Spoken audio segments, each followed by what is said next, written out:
సంవత్సరాల తరబడి ఎన్ని మందులు వాడినా మీ మోకాల నొప్పులు తగ్గట్లేదా? ప్రాణ పెయిన్ క్లినిక్ లో అత్యాధునిక చికిత్స.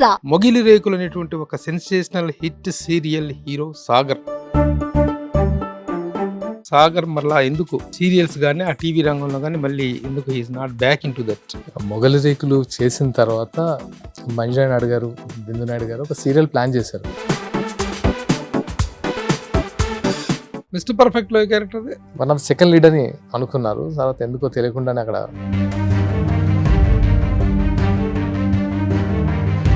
దిల్ రాజు లాంటి పెద్ద ప్రొడ్యూసర్ తీసుకున్నప్పుడు ప్రమోషన్ దొరకపోవటం ఏంటి? ఏదో వినపడుతుంది, ఏంటి మీ మూవీకి వేరే మూవీకి చాలా దగ్గరి.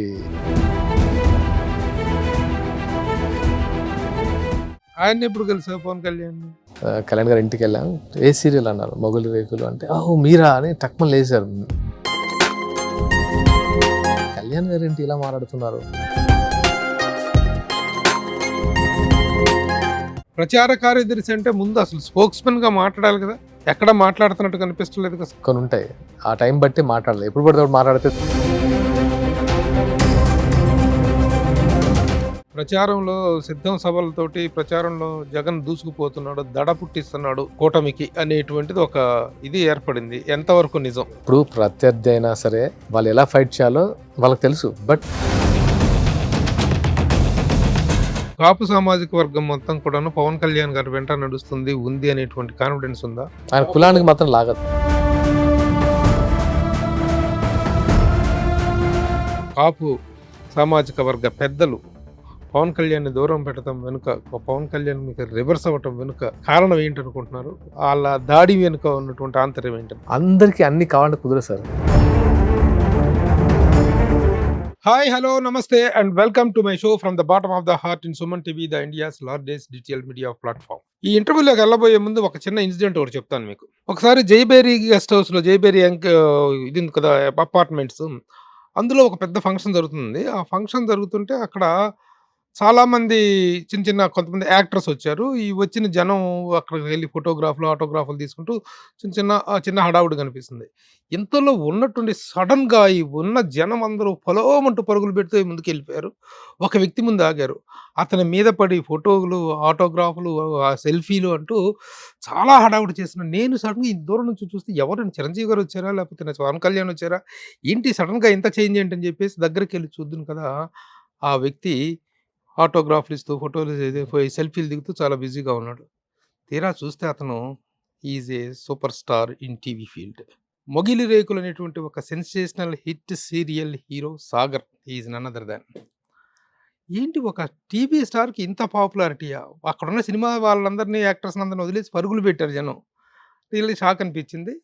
అలాంటి ఒక పాపులారిటీకి ఉన్నటువంటి సాగర్ ఆ తరువాత మొగిలి రేకుల తర్వాత మరొక సీరియల్ చేయలేదు. But now he is in to films. Shaadi Mubarak అనే ఒక సెన్సిబుల్ సినిమా ఒకటి చేశాడు. ఆ తర్వాత ఇప్పుడు 100 అనేటువంటి ఒక సినిమాతో ప్రేక్షకుల ముందుకు రాబోతున్నాడు. త్వరలో విడుదల కాబోతుంది ఆ సినిమా. అయితే ఎప్పుడు టీవీలో కానీ, ఇంటర్వ్యూస్లో కానీ కనిపించని సాగర్ని చాలా ప్రయత్నించి పట్టుకురావడం జరిగింది. సాగర్ జీవితంలో చాలా చాలా మంచి విశేషాలు ఉన్నాయి. ఆ విశేషాలు తెలుసుకుందాం. Sagar, welcome. Hi sir. Congratulations. Thank you so much. ఎందుకంటే ఈ మధ్య 100 సినిమాని చూడటం జరిగింది సార్. అంటే ఇంకా రిలీజ్ కాకపోయినప్పటికీ కూడాను మీరు వెంకయ్య నాయుడు గారు, భారత మాజీ రాష్ట్రపతి వెంకయ్య నాయుడు గారి గౌరవార్థం ఆయనకి ప్రివ్యూ షో వేసినప్పుడు ఆ సినిమాకి నన్ను కూడా పిలవడం జరిగింది ప్రొడ్యూసర్స్. ఆ సందర్భంగా ఆ సినిమా చూశాను. వెరీ వెరీ బిఫిటింగ్ పర్సనాలిటీ తోటి అంత పోలీస్ ఆఫీసర్ క్యారెక్టర్లో చాలా బాగున్నావు. Thank you sir. Thank you. Congratulations. Mogali Rekulu లాంటి సూపర్ డూపర్ హిట్ సీరియల్ తర్వాత సాగర్ మరలా ఎందుకు సీరియల్స్ కానీ ఆ టీవీ రంగంలో కానీ మళ్ళీ ఎందుకు he is not back in to that? Mogali Rekulu చేసిన తర్వాత మంజునాథ్ నాయుడు గారు, బిందు నాయుడు గారు ఒక సీరియల్ ప్లాన్ చేశారు. లైక్ ప్రస్థానం కైండ్ ఆఫ్ జానర్లో. నాకు అప్పటికే ఆల్మోస్ట్ 6-7 years టీవీలో వర్క్ చేశాను. మొగిలి రేకులకి అంటే చక్రవాకం అండ్ మొగలి రేకులు కలిపి. చక్రవాకంలో కూడా యువర్ దేర్. చక్రవాకం ఎండింగ్లోనే వస్తాను. దాంట్లో నెగిటివ్ షేడ్స్ ఉన్న క్యారెక్టర్, తర్వాత హీరో అవుతుంది. తర్వాత మొగలి రేకులు స్ట్రైట్ అవి ఇంకా cop story. So it's a very good experience with the team. And అంటే నాకు ఆర్కే నాయుడు క్యారెక్టర్తో జనాల్లోకి అంటే నాకు వాళ్ళు ఇచ్చిన ఆ లవ్ అండ్ ఎఫెక్షన్ ఇప్పటికీ అలాగే ఉంది. దానికి నేను నిజంగా థ్యాంక్స్ టు మల్లినా నాయుడు గారు, ఆర్కే గోవింద్ నాయుడు గారు. అది పోలీస్ క్యారెక్టర్. అది పోలీస్ క్యారెక్టర్, కాప్ స్టోరీ. నాకు అంటే ఎందుకో తెలియదు, ఇన్బిల్ట్ నాకు ఎందుకు కాప్ అనేది నాకు బాగా ఇష్టమైన ఆ రోల్. అంటే ఈవెన్ రియల్ లైఫ్లో కూడా ఎందుకో కాప్ అనేది మా ఇంట్లో గాను.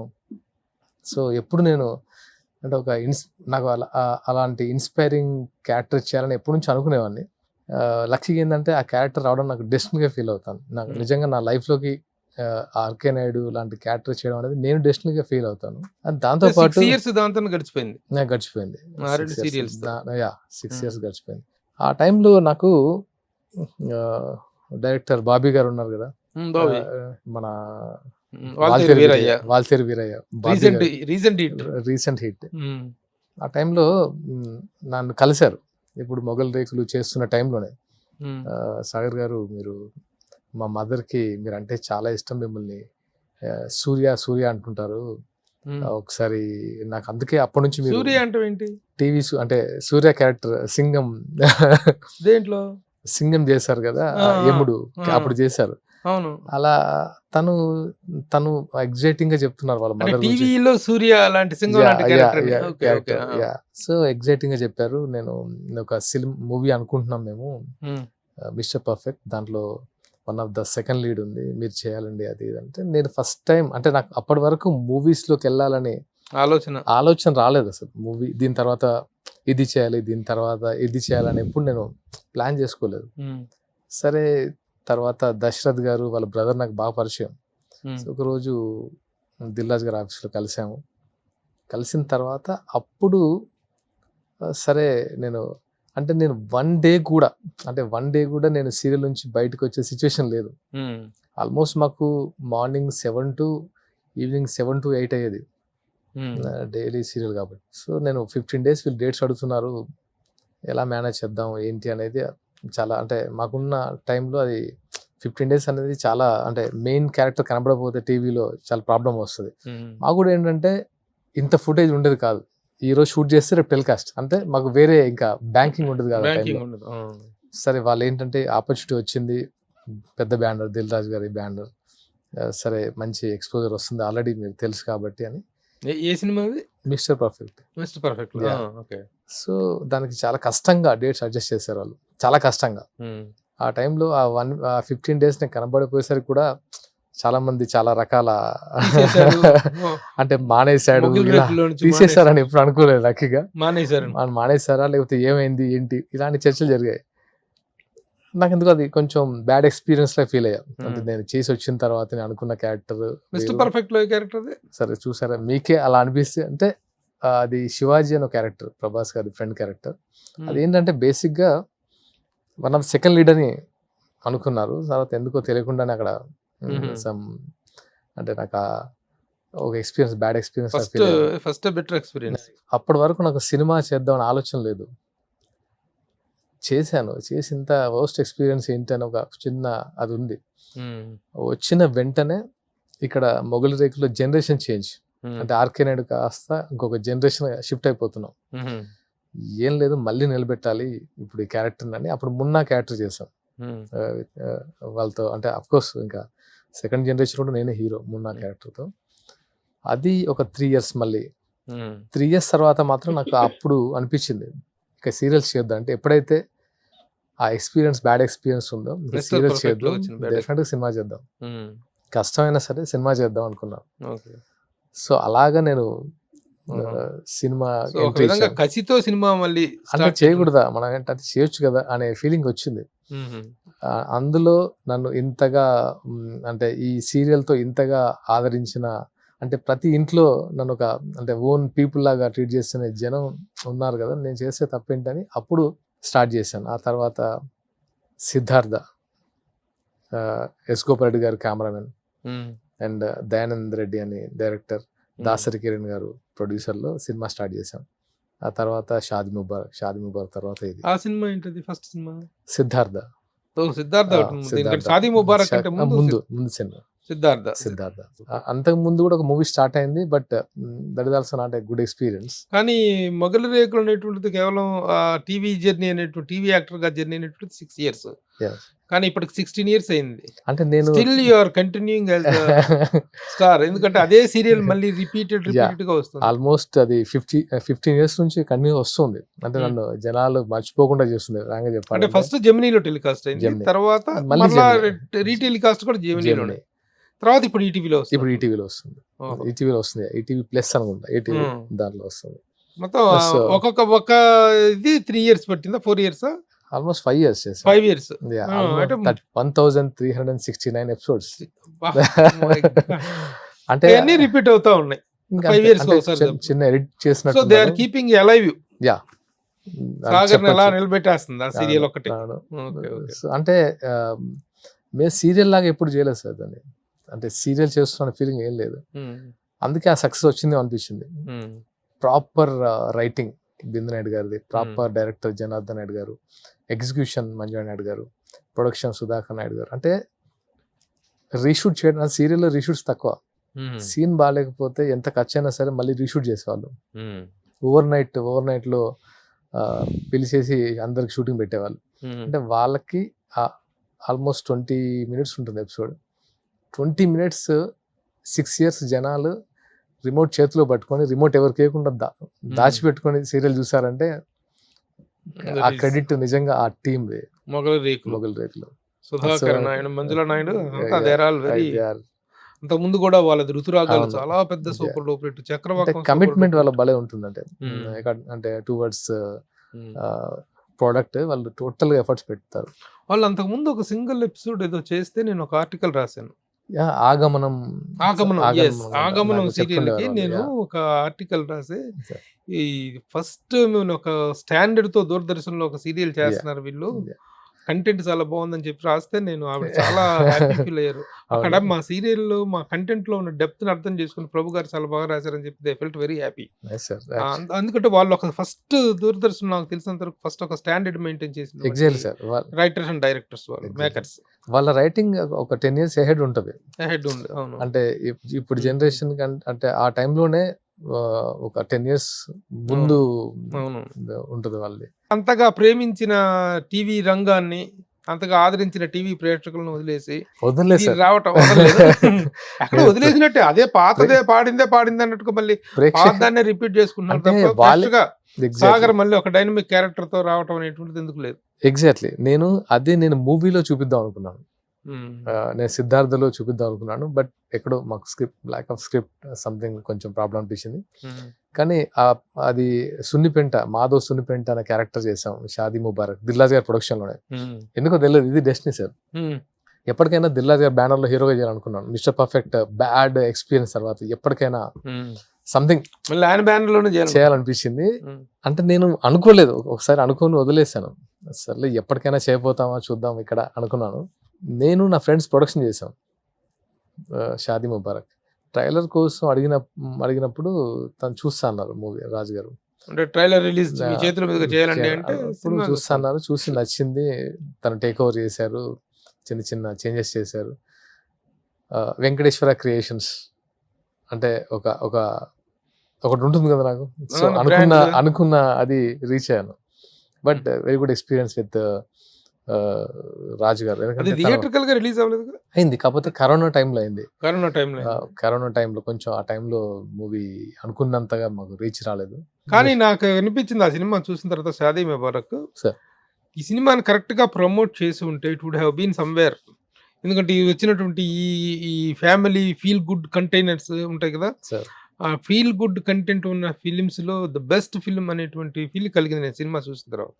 చాలా ప్లెజెంట్ గా అనిపిస్తుంది సినిమా. అవును, అంటే but I think it was not properly promoted. Exactly, అంటే అది చెప్పొచ్చు, ప్రాపర్ గా ప్రమోట్ చేయలేకపోయాం. ఎందుకు సినిమా అంత మంచిగా తీసి అంత బాగా తీసి దాన్ని ప్రమోట్ చేసుకోవటంలో ఫీల్ అవటం ఏంటి, ఎందుకు అయ్యారు? మేము అంటే నేను ఎక్స్పెక్ట్ చేసినట్టు ప్రమోషన్ జరగలేదు. అదేంటి దిల్ రాజు లాంటి పెద్ద ప్రొడ్యూసర్ తీసుకున్నప్పుడు ప్రమోషన్ దొరకపోవటం అంటే తను యాక్చువల్ గా నేను తన ఉద్దేశం ఏంటంటే సినిమా చూసిన తర్వాత ఫస్ట్ రిలీజ్కి వెళ్ళిపోదాం అనుకున్నాను. అప్పుడు స్ట్రాంగ్ గా ప్రమోషన్ చేసే వాళ్ళేమో, చిన్న చిన్న చేంజెస్ చేసిన తర్వాత కరోనా వచ్చింది. వచ్చిన తర్వాత ఏదో వినపడుతుంది, ఏంటి మీ మూవీకి వేరే మూవీకి చాలా దగ్గరి. మేము విన్నా అన్నది మాకు తెలుసు. అంటే నేను దాన్ని బిలీవ్ చేయలేదు, ఎందుకంటే అదే మీ సినిమా మీ Shaadi Mubarak most eligible most eligible bachelor most eligible bachelor కి దగ్గర పోలికలు ఉన్నాయి అనేటువంటి దీంతో ఈ సినిమా అని సెకండరీ చేశారనేటువంటి ఒక టాక్ ఒకటి వచ్చింది ఆ రోజుల్లో. అంటే నాకు ఎలా అనిపించింది అంటే, నాకు అప్పటికి మోస్ట్ ఎలిజిబుల్ బ్యాచ్ రిలీజ్ అవ్వలేదు. ఫస్ట్ మాదే స్క్రిప్ట్ మేము చేసుకుని వెళ్ళాము. డైరెక్టర్ దగ్గర టోటల్ స్క్రిప్ట్ 2006 నుంచి తన దగ్గర ఉంది. We are confident. అంటే తను అంటే ఇప్పుడు అది వాళ్ళ బ్యానర్, బన్నీ వాసు గారు, అరవింద్ గారు బ్యానర్. సో ఏం చేస్తారో మాకు తెలియదు. డిస్కషన్ పెట్టారా? డిస్కషన్ లాగా ఏం లేదు సార్. డిస్కషన్ ఏం చేశారు? అంటే నేనేంటంటే కథ ఇప్పుడు ఎలా ఉంటుందంటే, నా పాయింట్ ఆఫ్ వ్యూ ఏంటంటే, మేము ప్రొడక్షన్ చేసాము, ఇది ఫాస్ట్ రిలీజ్ చేయాలనే ఒక ఉద్దేశం ఉండే నాకు. ఇది చాలా ఫాస్ట్ గా రిలీజ్ చేయాలి, ఎందుకంటే ఎప్పుడైనా ఏంటి ఇంకో కథ, ఈ కథ ఇంకో కథతో పోలి ఉంటుందంటే ఫస్ట్ మనం రిలీజ్ చేయాలనుకుంటున్నాం. ఆ ప్రాసెస్లో ఏంటంటే మాకు టైం లేదు. దాంతోపాటు అంటే తను యాక్చువల్గా రాజు గారు ఓటీటీకి ఇస్తే బాగుంటుంది, ఇది కరోనా టైము, ఈ టైంలో మనం థియేటర్ రిస్క్ చేయకూడదని తను ఉన్నారు. నాకేంటంటే ఇన్నర్లుగా నేను వచ్చింది టీవీ నుంచే కదా అన్న, నేను వచ్చింది టీవీ అంటే ఆల్మోస్ట్ మళ్ళీ నాకు కెరియర్ ఏంటి అంటే నేను ప్రూవ్ చేసుకోవాలనుకొని ఒక సబ్జెక్ట్ తీసుకొని దాన్ని ప్రాపర్గా చేసుకొని దాన్ని నేను మౌల్డ్ అయిపోయి ఒక ఎఫర్ట్ పెట్టి ఒక ప్రోడక్ట్ రెడీ చేసి అది మీకు నచ్చిందంటేనే అసలు అది నేను చాలా హ్యాపీ ఫీల్ అయ్యి, ఓకే జనాలకు నచ్చుతుందని నమ్మకం. దిల్ రాజు గారు మూవీ రిలీజ్ చేస్తున్నారు, దిల్ రాజు గారు మూవీ చేస్తున్నారు అంటే తెలియకుండానే ఒక ఎక్స్పెక్టేషన్స్ ఉంటాయి, ఒక హైప్ వచ్చేస్తుంటుంది. దాంతోపాటు ఒక 50% కాన్ఫిడెంట్గా అంటే జనాలకి ఒక మంచి మూవీ చేస్తారని. సో అలాంటిది నేను ఓటీటీకి ఇవ్వాలని నాకు ఎందుకో దానికి నేను చాలా ఇబ్బంది పడ్డాను. అంటే కెరియర్ బిల్డ్ చేసుకున్న టైంలో సో నేను సీరియస్గా అంటే రాజంతో చెప్పాను, వెళ్ళిపోదామన్నా, రిలీజ్కి వెళ్ళిపోదాం, ఏదేమైనా సరే చూద్దాం. సో అలా కొంచెం ఇప్పుడు మోస్ట్ ఎలిజిబుల్ బ్యాచులర్ ముందు రిలీజ్ అయిందా షాదీ ముబారక్? మరి ఆ కంపారిజన్ వచ్చిందా? ఆ సినిమా ఈ సినిమా ఒకటే అనే కంపారిజన్ ముందు అనుకున్నంతగా రిలీజ్ అయిన తర్వాత కంపారిజన్ లేదు. అంటే సంథింగ్ సరే, ఏదేమైనా ఒక మంచి సినిమా తీసి బెటర్ ఎక్స్పీరియన్స్.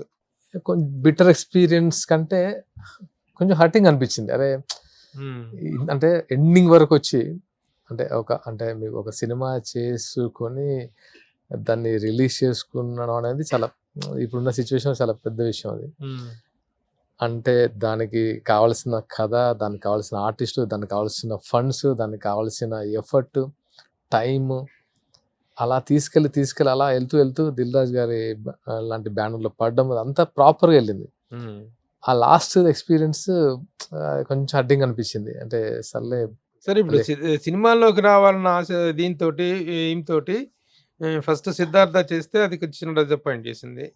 ఇదేమో అంతా బాగుండి చిన్న disappointment. Now you are coming with your third film, that is 100 కూడా చూడటం జరిగింది. అదే మన వెంకయ్య నాయుడు గారికి షో చేసినప్పుడు అంటే డైనమిక్ పోలీస్ ఆఫీసర్ క్యారెక్టర్ చాలా మంచి ఇది కనిపించింది. ఏంటి ఇది ఎలా సెట్ అయింది? అంటే ఇది స్టార్ట్ అవ్వడం కూడా కొత్తగా స్టార్ట్ అయింది. ఇది సుకుమార్ షాదీ ముబారక్ చేసే టైంలో నాకు సుకుమార్ గారు అంటే పరిచయము, కొంచెం క్లోజ్ అయ్యారు ఆ టైంలో. ఆ టైంలో నేను ఒక మూవీ చేశానని చెప్పాను. షాదీ ముబారక్ని సుకుమార్ గారు టైం తీసుకొని చూపించాను. ఎడిటింగ్ వర్షన్ తను ఎడిట్ చేశారు. ఇది రీషూట్ చేయండి, ఇది అంటే చాలా మంచి సీన్స్ మాకు మళ్ళీ అంటే తనకున్న ఎక్స్పీరియన్స్ మంచి సీన్స్ మేము చేసాము. That is a very good experience. ఆ టైంలో నేను నెక్స్ట్ చేద్దాం అంటే నాకు షాదీ ముబారక్ తర్వాత నాకు మూవీ చేయాలి, ఏం చేద్దాం అనుకున్న టైంలో నాకు ఈ జర్నీలో చాలా మంది పోలీస్ ఆఫీసర్స్ పరిచయం అయ్యారు. అండ్ దాంతోపాటు వాళ్ళతో మంచి రిలేషన్ ఉంది, అంటే రెగ్యులర్గా కలిసే రిలేషన్. సాయంత్రం నేను మొగల్ రేకుల నుంచి వచ్చి నేను చిక్కడపల్లిలో ఉండేవాడిని. చిక్కడపల్లి పోలీస్ స్టేషన్ ఏసీపీగా చక్రపాణి గారు అని ఉండేవారు. దాని బ్యాక్ సైడే నా హౌస్. సో రెగ్యులర్గా కలిసేవాళ్ళం, రెగ్యులర్గా మాట్లాడుకునే వాళ్ళం. ఎక్స్పీరియన్స్ విత్ క్రైమ్ గురించి, దాని గురించి ఎక్స్పీరియన్స్లు. అంటే నాకు మోర్ ఓవర్ సీరియల్తో పాటు బయట కూడా అవే వాళ్ళే ఫ్రెండ్స్ వల్ల చాలా ఎక్కువ తెలుసుకోవడానికి స్కోప్ ఉండేది. అలాంటి అతను ఒక రోజు ఏమైందంటే 2011 మిలియన్ మార్చ్ అని ఒకటి జరిగింది. 2011 ఫిబ్రవరి 17th ఐ థింక్. రేపు మిలియన్ మార్చ్ జరుగుతుంది సాగర్, నువ్వు షూటింగ్ వెళ్తున్నావు కదా అటువైపు, ట్యాంక్ బండ్ మీద అంతా ఫుల్ క్రౌడ్ ఉంటుంది, నువ్వు వచ్చేటప్పుడు 6-7 వస్తావు కదా, ఇటువైపు నుంచి రాకు, చాలా ట్రాఫిక్ జామ్ ఉంటుంది, ఎందుకంటే తన ఇన్ఛార్జ్ అక్కడ డిఎస్పి ఏసీపీ. సో సరే ఓకే, నేను షూటింగ్ వెళ్ళాను, రిటర్న్ వచ్చేటప్పుడు తను కాల్ చేశాను, నేను అంకుల్ అని పిలిచాను, అంకుల్ అని ఇప్పుడు పిలుస్తుంటాను, ఫోన్ చేశాను. ఫోన్ చేస్తే తన ఫోన్ తన దగ్గర లేదు, ఏదో హాస్పిటల్లో ఉన్నారు సడన్గా అన్నారు. రవి హీలియర్స్ అని నా ఫ్రెండ్ వాళ్ళ హాస్పిటల్ అక్కడ ట్యాంక్బండ్ దగ్గర ఉంటుంది, ఆయన ఫోన్ లిఫ్ట్ చేశారు. అంకుల్ లేరా అంటే, లేదు అంకుల్ చాలా ఇంజూర్ అయ్యారు అదని చెప్పారు. అదేంటి, నన్ను వచ్చేటప్పుడు ఇటు రావద్దని చెప్పారు, అందుకే కాల్ చేశాను, ఇప్పుడు ఏంటి సిచ్యువేషన్ అంకుల్ అంటే, చాలా తల మీద చాలా దెబ్బలు తగిలాయి మిలియన్ మార్చ్లో అని చెప్పారు. సరే అని నేను షూటింగ్ అయిపోయింది కదా, అక్కడ వేరే రూట్ నుంచి హాస్పిటల్కి వెళ్ళేసరికి తను బ్లడ్ షెడ్తో ఉన్నారు. అంటే రెగ్యులర్గా కలిసే వ్యక్తి, చాలా క్లోజ్ పర్సన్. అంకుల్ ఏమైనా అంకుల్, ఏంటి ప్రాబ్లం ఏంటి, ఇంజూరీ ఏంటి మీకు అంటే, నా పోలీసు వాళ్ళకి ఇంజూరీ అవుతుంది ఏంటి అనేది నాకు ఎప్పుడు మైండ్లో లేదు. అది ఎక్కడో అయితే పర్లేదు, ఏదో యాక్సిడెంటల్గా, మిలియన్ మార్చ్లో అవడం ఏంటి అని అంకుల్ అడిగా. అంకుల్ ఏంటి ప్రాబ్లం ఏంటి, ఎలా జరిగింది, అసలు ఎలా ఇంజూరీ అయింది, ఎవరు ఇంజూరీ చేశారు అంటే, లేదమ్మా, మిలియన్ మార్చ్ స్టార్ట్ అయింది, అందరూ క్యాంపస్ స్టూడెంట్స్ చాలామంది అజిటేషన్ తెలంగాణ దాని గురించి చేస్తూ విగ్రహాలు ధ్వంసం చేశారు. ఆ టైంలో ధ్వంసం చేశారు. ఆ టైంలో ఆయన అక్కడ ఉన్నాడు, అంటే ఆ తెలుగు తల్లి ఫ్లైఓవర్ మీద ఆయన జీప్ ఉంది. ఈయన కొంచెం ఏదో సంథింగ్ ఏదో అన్నారు, వాళ్ళు అటాక్ చేశారు. అటాక్ చేసిన విధానం చెప్తే నేను కొంచెం ఏంటి డిస్టర్బ్ అయ్యా. మీ దగ్గర గన్ లేదు అంకుల్, మీరు సెల్ఫ్ డిఫెన్స్ చేసుకోలేపారు అసలు, అలా ఇంత సింపుల్గా, అంటే వెపన్స్ ఉంటాయి చుట్టూ, మీ వాళ్ళు ఉంటారు, పోలీసులు ఉంటారు, అది ఇది అని చెప్పి కొంచెం అడిగాను. ఇలాంటి సిచ్యువేషన్ జరుగుతుంది అనే నేను గన్ లాకర్లో పెట్టి వెళ్ళాను, ఎందుకంటే వాళ్ళు ఒక కాజ్ కోసం ఫైట్ చేస్తున్నారు. దాని ఒక్క బుల్లెట్ కూడా ఫైర్ అయినా నెక్స్ట్ చాలా ధ్వంసం అయ్యేది. ఆ ఛాన్స్ నేను తీసుకోలేదు. వాళ్ళ కాజ్ వాళ్ళది, వాళ్ళు దే ఆర్ నాట్ అంటే anti social elements, they are students. నేను గన్ ఫైర్ చేస్తే అది ఇంకొక లెవెల్కి వెళ్ళిపోద్ది.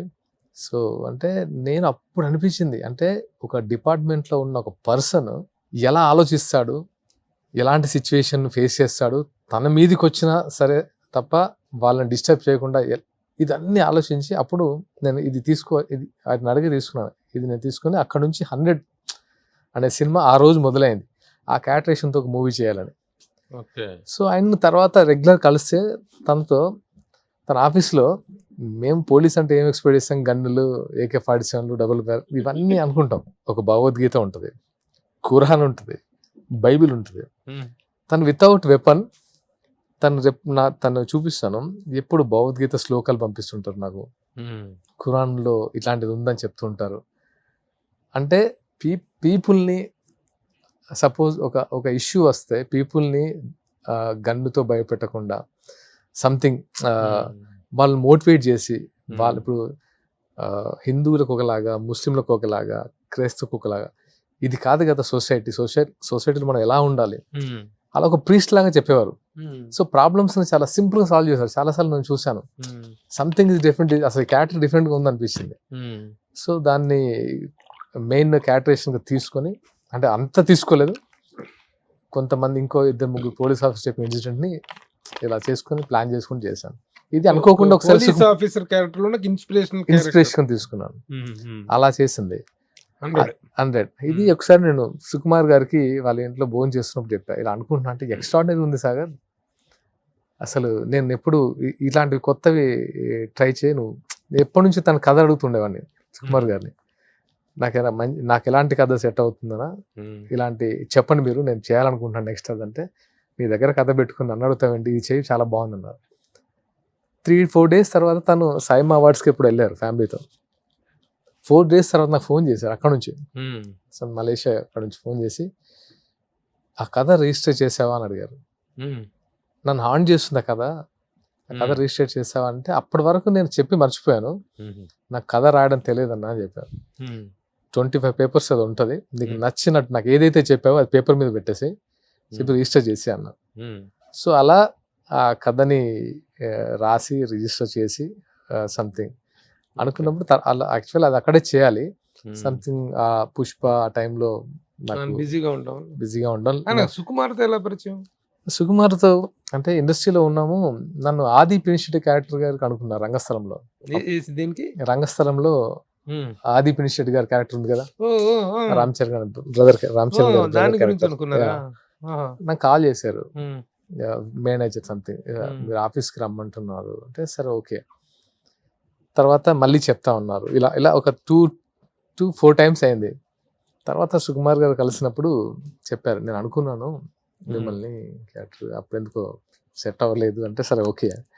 అలా పరిచయం అయింది. ఈలోపు నాకు కామన్గా వాళ్ళ ఫ్యామిలీ ఫ్రెండ్స్, కామన్ ఫ్రెండ్స్ ఉన్నారు. అలా కొంచెం ఆ క్యారెక్టర్ అనుకున్నప్పటి నుంచి పరిచయం. సరే ఓకే. ఇప్పుడు ఆయన దీంతో ఇన్స్పిరేషన్ తో ఈ కథ తయారు చేసుకున్నారు. అంటే ఆ ఇన్సిడెంట్ ఒకటి, రియల్ పోలీస్ ఆఫీసర్ ఇన్సిడెంట్స్ ఒకటి, అవన్నీ రాసి పెట్టాను. అది నా ఇప్పుడు డైరెక్టర్ ఉంది కదా, 100 డైరెక్టర్. ఈ 100 డైరెక్టర్ పేరేంటి? శశిధర్. ప్రొడ్యూసర్స్ నా ఫ్రెండ్స్, వేరే ఫ్రెండ్స్, సుధాకర్ గారు అండ్ రమేష్ గారు, వెంకీ గారు అండ్ తారక రామన్. మ్యూజిక్ ఎవరు చేశారు? హర్షవర్ధన్ రామేశ్వర్, యానిమల్ చేశారు కదా, యానిమల్ చేసిన మ్యూజిక్ డైరెక్టర్. అండ్ శ్యామ్ గారు కెమెరామెన్, శ్యామ్ కే నాయుడు గారు కెమెరామెన్. ఆర్ట్ డైరెక్టర్ చిన్న గారు, వెరీ గుడ్ టెక్నీషియన్స్. అంటే దీనికి బడ్జెట్ దగ్గర ఎక్కడ ప్రొడ్యూసర్స్ అసలు ఆలోచించలేదు. అందరికి ఒక కథ విన్నప్పుడే కాన్ఫిడెన్స్ వచ్చింది. అండ్ విజయ్ మాస్టర్, ఆయనతో నాకు చాలా మంచి ఫైట్స్ ఇంత సింపుల్గా చేయొచ్చా అనేది నేను విజయ్ మాస్టర్ దగ్గర నుంచి నేను చాలా బాగా చేయించారు. ముఖ్యంగా పోలీస్ ఆఫీసర్ గెటప్ లో ఉండాల్సిన స్టిఫ్నెస్, ఆ బాడీ మెయింటెనెన్స్, ఆ యాటిట్యూడ్ చాలా బాగా పోర్ట్రే చేయగలిగారు. కంగ్రాచులేషన్స్. ఎప్పుడు రిలీజ్? May 1st వీక్ అనుకుంటున్నాం సార్. సో మొత్తానికి 3వ సినిమా రెడీగా ఉంది. 100 టైటిల్ ఏంటి? టైటిల్ అనేది అంటే మనకు స్క్రీన్ మీద పడేది 100. The 100. సో ఇది సినిమా రిలీజ్ అయిన తర్వాత తెలుస్తుంది సార్. ఎందుకంటే ఈ 100 అనేది ఒకటి చెప్పగలను సార్, మన లైఫ్ లో అంటే మీరు చూస్తారు కాబట్టి మీకు అర్థమై ఉంటది. ప్రతి ఒక్క లైఫ్ లో 100 లేకుండా లైఫ్ ఉండదు సార్. ఏదో ఒక రోజు ఈ వెపన్ నా దగ్గర ఉంటే బాగుండేది, ఈ వెపన్ నా దగ్గర ఉంది అన్న విషయం మర్చిపోతారు.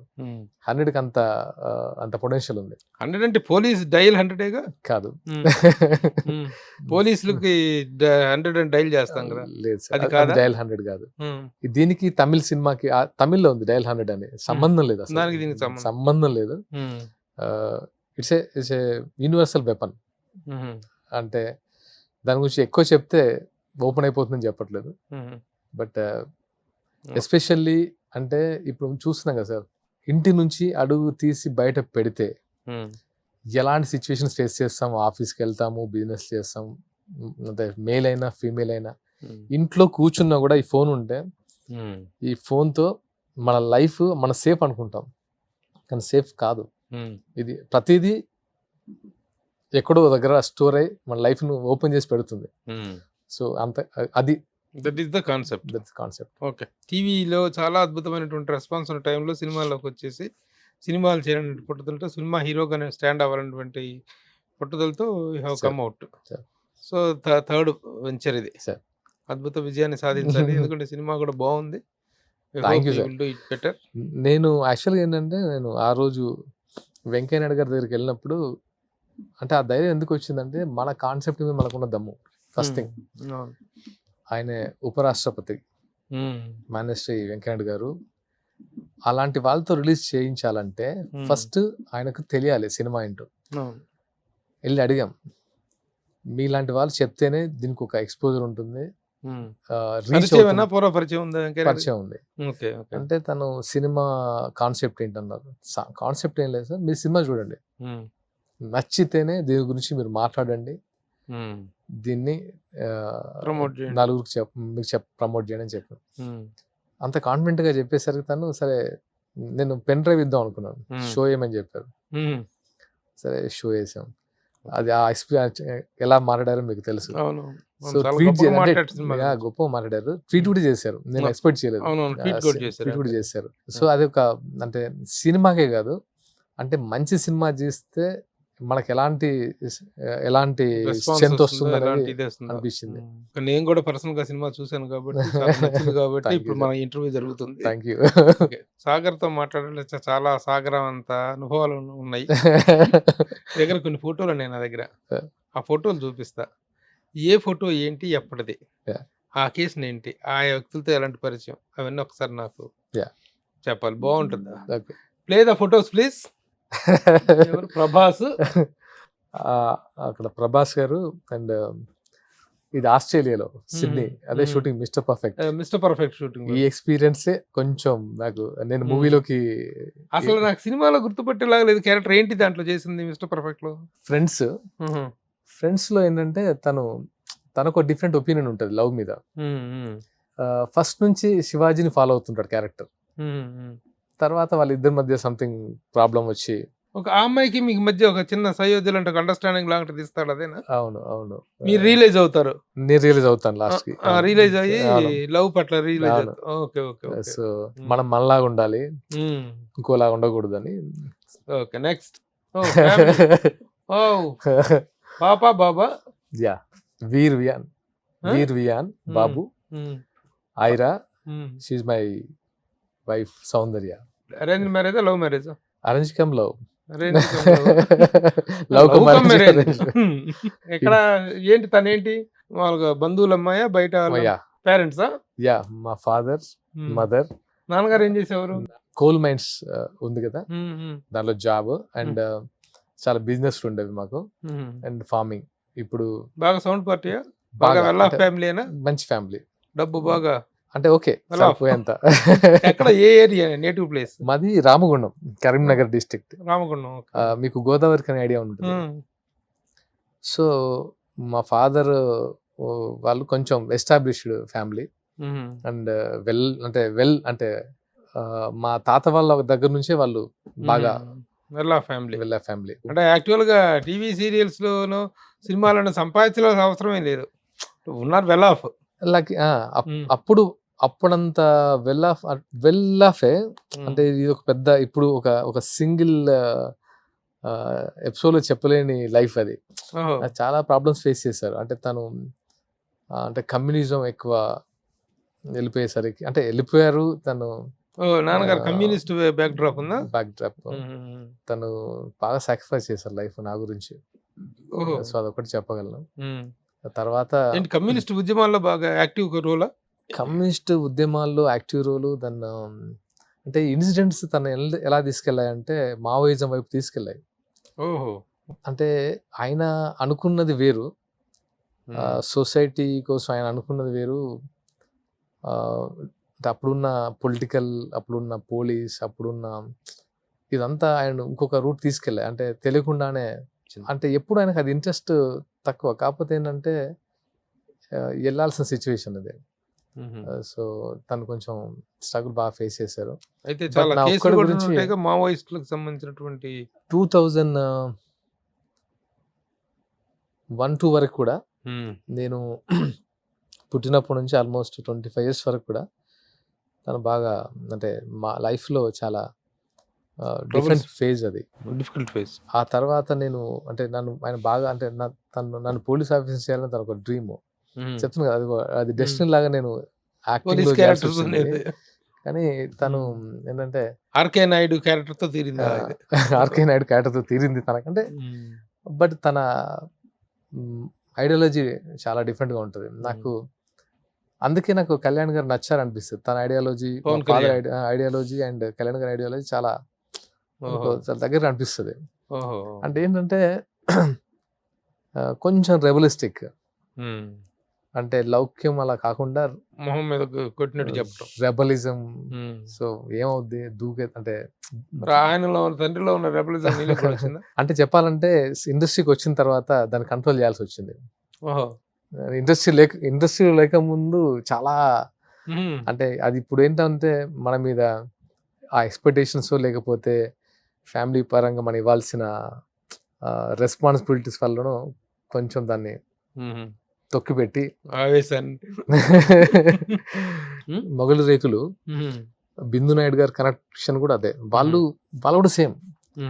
అంటే మంజునాథ్ నాయుడు గారు వేరు, వాళ్ళ సిస్టర్ బిందు నాయుడు గారు అండ్ వాళ్ళ హస్బెండ్ బాలాజీ గారు దే ఆర్ లైక్ ప్రో కమ్యూనిస్టులు. వాళ్ళ ఇంటికి గద్దర్ ఇలాంటి, ఇప్పుడు మాకు కూడా గద్దర్ గారితో ఉండే ఫోటోలు కూడా ఉన్నాయి.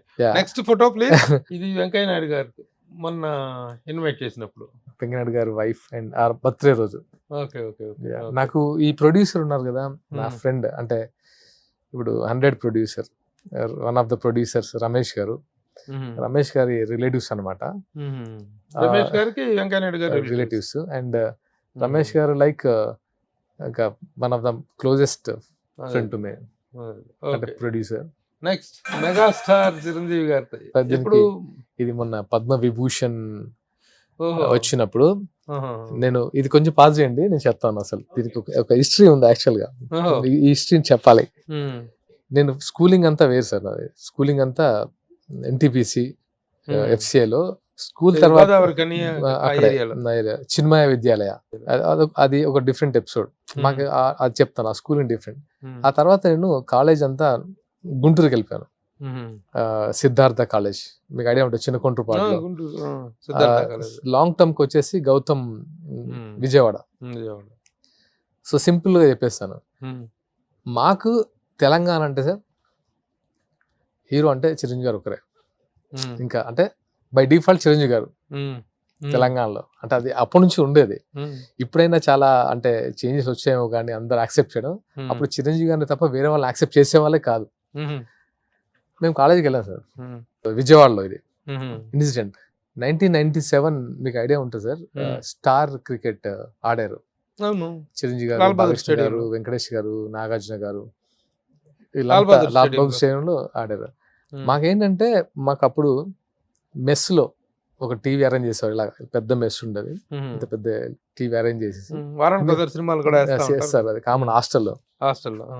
చిరంజీవి గారి ఫ్యాన్స్ అంతా ఇలా ఒక రో, అంటే అంతే బై డిఫాల్ట్ తెలంగాణ మొత్తం ఒక వైపు, ఆంధ్ర అండ్ స్టూడెంట్స్ అంతా ఒక వైపు.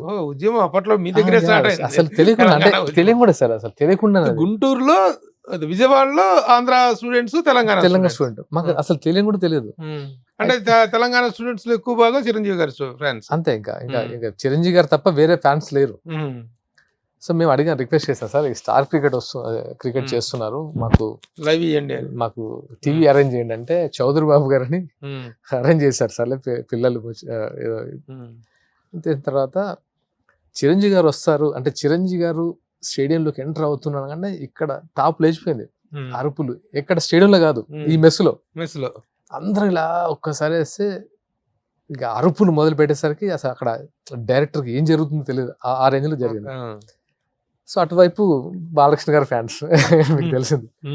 బాలకృష్ణ గారు వచ్చిన వెంటనే అసలు ఫుల్ ఒక రేంజ్ మోత. తెలియకుండా సార్ ఎలా ఉంటుందంటే, ఒక హీరోస్ ఇంపాక్ట్ స్టూడెంట్స్ మీద అనేది మీరు చెప్తే షాక్ అవుతారు. ఇన్సిడెంట్ నేను ఎప్పుడు రివీల్ చేయలేదు, చిరంజీవి గారు కలిసినప్పుడు చెప్దాం అనుకున్నాను కానీ కుదరలేదు అది. సార్ చిరంజీవి గారు వచ్చారు, బ్యాట్ పట్టుకున్నారు, మేము అందరం ఇంకా చేతులు నలిపేసుకున్నాం, 6 or 4. సార్ ఫస్ట్ బాల్ కి అవుట్ అయ్యారు, డక్అవుట్. కళ్ళలో నీళ్ళు అందరికి. అవుట్తోల్ పైపు వాళ్ళు గెలిచిదే, అది ఇది కామెంట్స్, వల్గర్ కామెంట్స్. మాకు ఉక్రోషం ఆపుకున్నాం, సర్లే నెక్స్ట్ టైం ఇంకా మిగతా వాళ్ళు ఆడతారు అంటే. మాకు మొహం లేదు, అంటే ఇంకా ఏంటి ఇలా అయిపోయింది ఏంటి మనం. తర్వాత బాలకృష్ణ గారు వచ్చారు, ఆయన బై డిఫాల్ట్ క్రికెటర్, అంటే ఆల్రెడీ క్రికెట్ లో అనుభవం ఉంది. అజారుద్దీన్ గారు వాళ్ళంతా ఒక టీం, అంతా ఫ్రెండ్స్ కుమ్మేస్తున్నారు. ఇంకా వాళ్ళు అసలు అవతల బ్యాచ్ రెచ్చిపోతున్నారు. మాకేం అర్థం కాలేదు. అంటే ఆ ఉక్రోషం తట్టుకోలేక అలా టీవీని తీసుకెళ్ళి ఇసేసాం. ఇంకా రెండు గ్రూపులు కొట్టుకుంటే సార్, టీవీ బద్దలు. నెక్స్ట్ ఆ టీవీ బదులైన దాంట్లో ఎందుకురా టీవీని బదులు కొట్టారు, వాళ్ళేంటి మా బాలయ్య బాబు కొడుతుంటే మీరేంట్రా టీవీ. మాకు అవుట్ అయిన బాధలో ఉన్నాం, ఆయన ఫుల్ ఎగ్జైటింగ్ లో ఉన్నారు. కొట్టుకుంటే సార్ 2 గ్రూపులు ఫస్ట్ టైం నేను ఇలా కూడా కొట్టుకుంటారా రీజన్ లేకుండా అసలు. అంటే అందరికి స్టిచ్చింగ్లు, స్టాబ్లు. అక్కడ నుంచి మమ్మల్ని సస్పెండ్ చేశారు. ఎందుకంటే టీవీ పగలగొట్టింది మేము కదా. ఇంటికి పంపించారు, పేరెంట్స్ పిలిపించారు, ఇక్కడ నుంచి అలా చేయం. ఆ గొడవ కాస్త ఏమైందంటే సార్, నువ్వు ఆంధ్ర, నేను తెలంగాణ, అలా ఒక చిరంజీవి బాలకృష్ణ. అప్పుడు పెద్దన్న మూవీ రిలీజ్ అయింది, హిట్లర్ మూవీ రిలీజ్ అయింది. ఏ సినిమా రిలీజ్ అయినా కొట్టుకునే వాళ్ళం. అలా నిజంగా చెప్పండి సార్, మా స్టడీస్ అనేది ఒక్కరోజు కూడా మేము బుక్ పట్టింది లేదు. ఇంటికి వెళ్తే మా వాళ్ళు ఏంట్రా మీ గోరలు మేము కష్టపడి చదివిస్తుంటే మీకు అసలు అంటే లక్కీగా ఏంటంటే గుంటూరు వరకు వెళ్ళి చదివించారంటే అందరూ కొంచెం అక్కడ వెల్ ఆఫ్ ఉంటారు కాబట్టి ఆ ప్రాబ్లం రాదు. చాలా మంది ఇప్పుడు అంటే మిగతా వాళ్ళందరూ మళ్ళీ పేమెంట్ సీట్లు వెళ్ళి ఇంజనీరింగ్ చేసి ఇప్పుడు యూఎస్ సెటిల్ అయిపోయి మా ఫ్రెండ్స్ అందరూ. అసలు అది ఎంత చిరంజీవి గారి కోసం అసలు రక్తపాతం అసలు అది. మరి అలాంటి చిరంజీవి గారిని ఫస్ట్ టైం ఎప్పుడు కలిసి అంటే సార్ నాకు అదే అనిపిస్తుంది సార్. నేను ఎప్పుడు ఇండస్ట్రీకి వద్దాం అనుకోలేదు, అప్పుడు కూడా అనుకోలేదు. ఏది నేను ఇంటర్మీడియట్ తర్వాత కూడా అనుకోలేదు. ఆ తర్వాత ఏవి కాలేజ్ హైదరాబాద్ వచ్చి హైదరాబాద్లో డిగ్రీ ఇక్కడ ఏవి కాలేజ్. అప్పుడు నేను ఇంజనీరింగ్ చేసేవాడిని. బికాస్ ఆఫ్ దిస్ ఇంకా ఎంసెట్ రాయలేదు, చచ్చినట్టు నేను డిగ్రీ చేయాలి. అండ్ మా ఫ్యామిలీ కూడా ఇంకా నేను దూరం వెళ్ళే సిచ్యువేషన్ లేదు అప్పుడున్న సిచ్యువేషన్లో. సో డిగ్రీ ఇక్కడే చేసాము. అప్పుడు మాధు ఫిల్మ్ ఇన్స్టిట్యూట్లో ఒక ఫ్రెండ్ పరిచయం అయ్యి ఇన్స్టిట్యూట్కి తీసుకొచ్చేసి నువ్వు కూడా చేయొచ్చు కదా, అలా అలా అలా అలా తెలియకుండానే నేను దీంట్లో ఎంటర్ అయ్యాను. తెలిసి అసలు ఆ సీరియల్ చక్రవాకం ఫస్ట్ సీరియల్ దాంట్లోకి ఎలా ఎంట్రన్స్? లైక్ ఫొటోస్ అంటే అడిగేవాడిని, యాక్టర్ కావాలని ఇంట్రెస్ట్. యాక్టర్ అయితే ఎలా ఉంటుంది అని అనిపించింది అంతే. ఇప్పుడు నా ఫ్రెండ్స్ ఉన్నారు అందరూ, ఏంట్రా నువ్వు కొత్త ఫీల్డ్ ఏదో మరి మనకు సంబంధం లేని ఫీల్డ్, నువ్వు అందరూ ఏంటంటే ఎంఎస్సి కంప్యూటర్స్, ఇప్పుడు అందరూ శాంసంగ్ ఏఐలో అంత మంచి పొజిషన్లో ఉన్నారు, నువ్వేంటి అసలు ఈ గోల్ ఏంట? అప్పుడు ఇండస్ట్రీ అంటే లేదురా ఏదో కొత్తగా అనిపిస్తుంది, ఏదో అట్రాక్ట్ చేస్తుంది అని చెప్పేవాళ్ళం. ఎవరికి కాన్ఫిడెన్స్ లేదు. నాకు కూడా ఏంటంటే కాన్ఫిడెన్స్ ఏం లేదు సార్. చూద్దాం ఒకసారి అంటే ఈ ఫీల్డ్ ఏదో అంటే మనకు తెలియని ఒక వరల్డ్ కొత్తగా అనిపించింది. అలా ట్రై చేస్తున్న టైంలో చక్రవాకం కంటే ముందు ఇంక ఈ ఫీల్డ్ వర్కౌట్ అవ్వదని ఆపేసి నేను టెస్టింగ్ నేర్చుకుని జాబ్ ప్రిపేర్ అవుతున్నా. ఆ టైంలో నా ఫ్రెండ్ వాళ్ళు కంపెనీ ఫిలిం సిటీ తీసుకెళ్ళింది వాళ్ళని ఒక మెర్జింగ్లో. నన్ను కూడా తీసుకెళ్లారు. అంటే నేను నెక్స్ట్ ఆ కంపెనీలో నేను జాబ్ ఫిలిం సిటీ వెళ్ళిన వెంటనే మనకేంటి, వాళ్ళేమో పార్టీములు ఉన్నారు, మనమేమో ఎక్కడ షూటింగ్ జరుగుతుందా, ఎక్కడ ఉంది ఏంటి అని మనం అలా వెతుకుతున్నాం తెలియకుండా. November 14th మేము వెళ్ళాము. 15th మంజులా నాయుడు గారు కాల్ చేశారు, సాగర్ అప్పటికి ఆమె దగ్గర అంటే ట్రై చేశా ఇంకా ఎనఫ్ అని. అంటే నేను ఇంకా కలిసి ఇంకా రాదనుకున్నా. సాగర్ వస్తారా, ఆఫీస్కి వస్తారా, ఇది ఒక క్యారెక్టర్ ఉంది, how long it's go I don't know but it's a good character అంది. ఇప్పుడేంట్రా ఎలాగూ జాబ్కి ఇవ్వని ఇంట్లో ఇంకా టైంలో నా ఫ్రెండ్ చెప్పా, వాడే నాకు టెస్టింగ్ అవి నేర్పించాడు, శ్రీనివాస్ రెడ్డి అని. వాడు షాదీకి ప్రొడ్యూసర్, వాడు వన్ ఆఫ్ ద ప్రొడ్యూసర్. అంటే అంతా చిన్నప్పుడు ఫ్రెండ్స్. వాడు అన్నాడు, సర్లే నీకు ఇంట్రెస్ట్ ఉంది కదా, ఒక ఎక్స్పీరియన్స్ కదా, నువ్వు అది చేసిరా, ఒక 1 month నేను ఈ జాబ్ ఈ 1 month నేను దీన్ని హోల్డ్ చేయగలను ఈ జాబ్ని, నీకున్న హ్యాపీనెస్ ని తీసుకొని రా అన్నారు. ఆ 1 month ఇంకా అంటే 1 year సెటిల్. చక్రవాకంతో ఫస్ట్ మంజులా నాయుడు గారు పిలిచి ఇచ్చిన offer. That is how you entered into TV serial. Okay. ఆ తర్వాత ఇంతకీ ఇక్కడ చేరిన తర్వాత, డిగ్రీలో చేరిన తర్వాత ఏంటి, చిరంజీవి గారిని కలిసా ఎప్పుడు? కలవలేదు సార్. అయితే చెప్తాను, ఇదే మొగల్ రేకులు చేశాను కదా సార్. చేసినప్పుడు నాకు అనిపించింది, నాకు తెలిసింది ఏంటంటే చిరంజీవి గారి మదర్కి నేనంటే ఇష్టం అని. ఆ రోజు అనిపించింది సర్ప్రైజింగ్ ఉంది అసలు లైఫ్. అదెలా తెలిసింది? అది నాగబాబు గారు చెప్పారు నాకు. అమ్మ ఎప్పుడు అడుగుతుంటుంది సాగర్ మిమ్మల్ని. ఆయన ఎక్కడ కలిసారు? ఆయన అప్పుడు టీవీ సీరియల్ చేస్తుండేవారు. అంటే నేను ఒక స్లాట్ 8:30 స్లాట్ నాది, 9 to 9:30 స్లాట్ సార్ది ఒక నాగబాబు గారు. సో మొగిలి రేకులు సీరియల్ ద్వారా చిరంజీవి గారు మొదలుతున్నారు, అది ఇది ఎప్పుడు ఉంటే కలుద్దాం, ఫాలో అవుతుంటారు. అప్పుడు ఫస్ట్ కలిసింది ఎక్కడ అంటే రామ్ చరణ్ గారు మ్యారేజ్ లో. నన్ను నాగబాబు గారు తీసుకెళ్లి అంజనమ్మ గారి పక్కన కూర్చోబెట్టి అప్పుడు ఫస్ట్ టైం మా మధ్య ఇంటరాక్షన్. కూర్చొని చాలాసేపు మాట్లాడారు. సో చాలా అంటే ఎలా అనిపించింది అంటే ఓన్ పీపుల్తో ఉండే ఒక ఎఫెక్షన్ ఆమె చూపించారు. తర్వాత చాలాసార్లు నేను అంజమ్మ గారిని కలిశాను, కలుస్తూనే ఉన్నాను, కానీ ఎప్పుడు చిరంజీవి గారిని, పవన్ కళ్యాణ్ గారిని కలుస్తాను నేను అనలేదు. ఎందుకంటే నాకు ఆమెతో ఉండే బాండ్ ఎలా అనిపించింది. చిన్నప్పటి నుంచి ఇంటర్మీడియట్ అది కాదు, కాలేజీలో స్కూల్ నుంచి ఎన్నిసార్లు సస్పెండ్ అవ్వటం, ఇది అన్నిటి వెనకాల ఉన్నది చిరంజీవి గారే కదా. మరి ఆ ఫ్యామిలీతో వాళ్ళ మదర్తో అంత ర్యాప్ అంటే నాకు ఏర్పడినప్పుడు ఎందుకో చిరంజీవి గారిని కలవాలని ఎందుకు అనిపించలేదు? అంటే నేను ఎప్పుడు అడగలేకపోయాను. ఎందుకంటే ఎలా ఉంటుందంటే అడ్వాంటేజ్ తీసుకోవడమా ఇవన్నీ, అంటే అడ్వాంటేజ్ తీసుకున్నట్టు ఉంటుందేమో అని ఎప్పుడు ఆవిడని అడగలేదు. అండ్ నాకు కూడా ఏంటంటే చిరంజీవి గారి మదర్తో ఉన్న బాండ్ని కళ్యాణ్ గారు బయటకు చెప్పేంత వరకు నేను ఎప్పుడు బయట చెప్పలేదు. ఓహో. పవన్ కళ్యాణ్ గారు ఆయనగా మా అమ్మ అని ఆయన బయటకు రిలీజ్ చేసిన తర్వాత నేను అప్పుడు, ఎందుకంటే ఆయన ఎప్పుడు కలిసావు పవన్ కళ్యాణ్? అదొక స్టోరీ. అది అంటే ఇది అనుకోకుండా ఇదంతా ఏది నేను ప్లాన్ చేసుకొని కలవాలని అనుకోలేదు, కానీ కలవాలని ఇష్టం ఉండేది కళ్యాణ్ గారిని కలవాలని. ఎందుకంటే నాకు గద్దర్ గారు పరిచయం. కాదు, పవన్ కళ్యాణ్ గారితో ఒక ఫోటో ఉంది, I want to play that.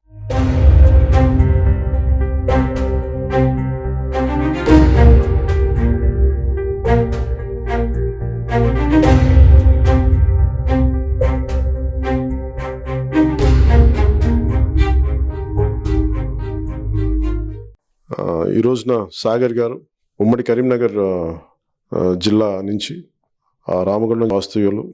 ఆయన ఈ రోజున జనసేన పార్టీలో జాయిన్ అవ్వడం మనస్ఫూర్తిగా వారికి నా ఆహ్వానం పలుకుతూ ఉన్నాను. సాగర్ గారికి, ముళ్ళకుంట్ల సాగర్ గారు అందరికీ తెలుసు, ఆయన ఎంత అభిమానటుడు. ప్రతి తెలుగువారి ఇంట్లో ఆయన ఎంత పాపులర్ అయిపోయారో అందరికీ తెలుసు. ముఖ్యంగా నేను ఆయన గురించి మొట్టమొదటిసారి తెలుసుకుందే నేను మా అమ్మ దగ్గర విన్నాను.